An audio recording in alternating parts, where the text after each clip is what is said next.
Class 10 mathematics में chapter 3 यानी कि pair of linear equation in two variable का हम इंट्रोडक्शन आज देख रहे हैं, तो आप ध्यान से देखिएगा स्टूडेंट।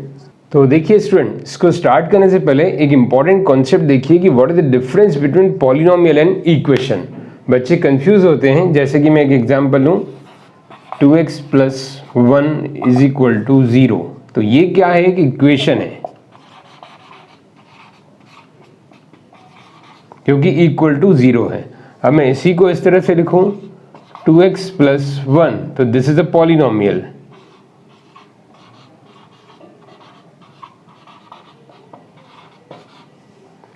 इक्वल टू 0 है तो इक्वेशन, अगर यहाँ इक्वल टू कुछ नहीं है तो ये पॉलिनोमियल। अब स्टूडेंट इस केस में अगर मैं x की वैल्यू निकालूं तो ये -1/2, और इस केस में अगर मुझे x की वैल्यू निकालनी है तो पहले इक्वल टू 0 पुट करना पड़ेगा। तो ये जो मैंने x = -1/2 लिखा, तो ये कहलाएगा सॉल्यूशन और रूट ऑफ इक्वेशन। ये जो -1/2 है, ये क्या कहलाएगा? सॉल्यूशन या रूट ऑफ द इक्वेशन। और वहीं दूसरी ओर मुझे यहाँ x की वैल्यू निकालनी है तो मुझे पुट करना पड़ेगा, पुट 2x + 1 = 0। वैल्यू तो वही आएगी -1/2, बट ये क्या कहलाएगा? 0 ऑफ द पॉलिनोमियल।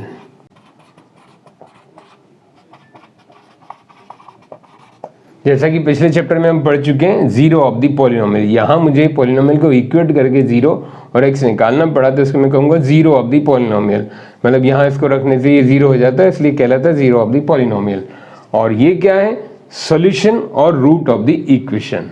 अब देखिए स्टूडेंट, ये कंफ्यूजन तो दूर हो गया, पॉलिनोमियल और इक्वेशन में क्या फ़र्क है। अब हम इक्वेशन को कॉन्सेंट्रेट करें, तो अगर एक और एग्जांपल लूँ 2x + 1 = 0, वहीं दूसरी ओर 2x + 3y + 2 = 0। इनमें क्या फ़र्क है? ये भी लीनियर इक्वेशन है, ये भी लीनियर इक्वेशन है, बट ये लीनियर इक्वेशन इन 1 वेरिएबल, और ये क्या है? Linear equation in 2 variables. क्योंकि यहाँ वेरिएबल क्या है? x है। वेरिएबल का मतलब क्या हुआ? जिसको हम चेंज कर सकते हैं, x की वैल्यू कुछ भी रख सकते हैं, 1 2 0, उसको सोल्यूशन निकालने के लिए। यहाँ भी हम x और y की वैल्यू को चेंज कर सकते हैं सॉल्व करने के लिए। तो ये कहलाएंगे वेरिएबल। यहाँ एक वेरिएबल है इसलिए लीनियर इक्वेशन इन 1 वेरिएबल, यहाँ 2 वेरिएबल है इसलिए linear equation in 2 variables. Now student, let us see the general form of linear equation 2 variable. ये बहुत इंपॉर्टेंट है, 1 मार्क क्वेश्चन इसमें आता है। जनरल फॉर्म क्या होता है? ax + by + c = 0। This is called the general form of linear equation in 2 variable. General form मतलब ये कोई इक्वेशन का एग्जांपल नहीं कि 2 3 वगैरह हो, इसमें a b c रख दिए हैं कांस्टेंट और x y वेरिएबल है। एक standard form of the linear equation है। यहाँ कंडीशन क्या लिखनी है अपने को? a is not equal to 0 and b is not equal to 0। तो आपको 1 मार्क क्वेश्चन कभी भी आता है कि what is the standard form of linear equation in 2 variable, what is the general form of linear equation 2 variable, तो this will be the answer. But अगर आपने ये लिख के और ये नहीं लिखी कंडीशन तो अधूरा होगा। यहाँ ये क्या शो कर रहा है? a और b 0 नहीं हो सकते। a और b 0 होंगे तो x और y भी 0 हो जाएंगे, तो 2 वेरिएबल इक्वेशन नहीं कहलाएगा। तो कंडीशन ये है कि इस फॉर्म में होना चाहिए और a and b is not equal to 0। Now student, जैसा कि चैप्टर का नाम है पेयर ऑफ लीनियर इक्वेशन। अब पेयर ऑफ लीनियर इक्वेशन का मतलब क्या हुआ? जोड़ा, यानी कि पेयर। जैसे 7x - 3y + 2 = 0, एक इक्वेशन हो गई। और दूसरी मैं लिखूं 5x + 2y - 3 = 0, तो ये एक इक्वेशन, ये दूसरी इक्वेशन, तो इनको मिला के हम क्या बोलेंगे? Pair of linear equation.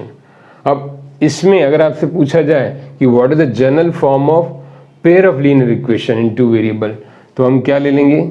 जैसे a1x b1y + c1 = 0, और दूसरी ले लेंगे a2x + b2y + c2 = 0, where a1 not 0, b1 not 0, a2 not 0 and c2 is also not 0। तो अगर आपसे क्वेश्चन पूछा जाए what is the general form of pair of linear equation in 2 variable, तो ये तो एक एग्जांपल हो गया इक्वेशन का, और इसको जनरल फॉर्म में मैंने लिख दिया, जहाँ ये a1 b1 c1 का मतलब है 7 और b1 -3 c1 2, यहाँ a2 क्या है 5, b2 2 and c2 -3। So this is the pair of linear equation in general form. अब स्टूडेंट समझते हैं solution of pair of linear equation. अब इसका सॉल्यूशन क्या होता है? सॉल्यूशन का मतलब क्या होता है? फॉर एग्जांपल 3 एंड 4 का एक पेयर है इन वैल्यूज़ का, इसको चेक करें कि इसका सॉल्यूशन है कि नहीं है। You have to check that 3 4 is solution और नॉट। अब क्या करेंगे हम, यहाँ पर 1 by 1 x की जगह 3 और y की जगह 4 रखेंगे। तो फर्स्ट इक्वेशन में हम रखें 2 × 3 प्लस 3 × 4 इज इक्वल टू 8। तो ये आ रहा है 6 एंड 12 यानी 18। तो 18 इज नॉट इक्वल टू 8। तो 3 4 इसका सॉल्यूशन नहीं है। अब यहाँ देखें 3 - 2 × 4 प्लस 3 इज इक्वल टू 0। तो क्या ये आ रहा है 3 + 3 6 -8 - 2 इज नॉट इक्वल टू 0। तो मतलब 3 4 ना इसको सेटिस्फाई कर रहा है ना इसको सेटिस्फाई कर रहा है। तो वो न दोनों का इंडिविजुअल सॉल्यूशन है न ये कॉमन सॉल्यूशन है। तो कुल मिला के हम क्या बोलेंगे कि 3 4 इज नॉट अ सॉल्यूशन। 3 4 जो है इसका सॉल्यूशन नहीं है। जो 3 4 है हमने चेक कर लिया, ये इसका सॉल्यूशन नहीं है।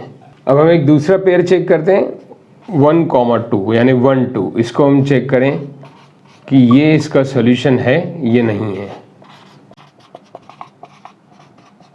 अब इसको 1 by 1 पुट करें, x की जगह 1 एंड y की जगह 2 इज इक्वल टू 8। देखिए x की जगह मैंने 1 रखा एंड y की जगह मैंने 2 रखा। तो 2 + 3 2 = 6 इज इक्वल टू 8 यानी 8 इज इक्वल टू 8। तो ये इसको सेटिस्फाई कर रहा है। इसको रखने से LHS RHS इक्वल आ गया। अब इसको चेक करें सेकेंड वन को।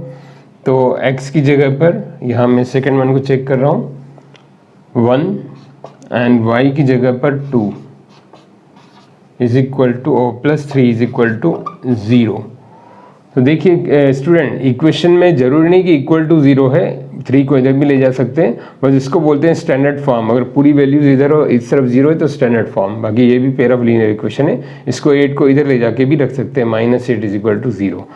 तो हमने यहाँ x एंड y चेक किया। So this is coming 2 2 = 4 3 and 4 4 - 4 is equal to 0। तो 0 इज इक्वल टू 0। तो मतलब देखिए फर्स्ट में रखा तो भी LHS RHS इक्वल आ गया, सेकंड में रखा ये भी इक्वल आ गया। तो मतलब 1 2 जो कहलाएगा this is a common solution of this pair. मतलब इस पेयर का जो सॉल्यूशन क्या है 1 2। तो इस तरह से आपको सॉल्व करने के लिए इक्वेशन आएगी। ये पूरा चैप्टर बेस्ड ही है कि दो इक्वेशन को सॉल्व करना और उसका कॉमन सॉल्यूशन निकालना। तो हम यहाँ आंसर क्या लिख सकते हैं, ये 1 2 is a solution of given pair of linear equation, क्योंकि ये इस दोनों को सेटिस्फाई कर रहा है। तो पूरा चैप्टर जो हम शुरू करेंगे इसी पे बेस्ड है।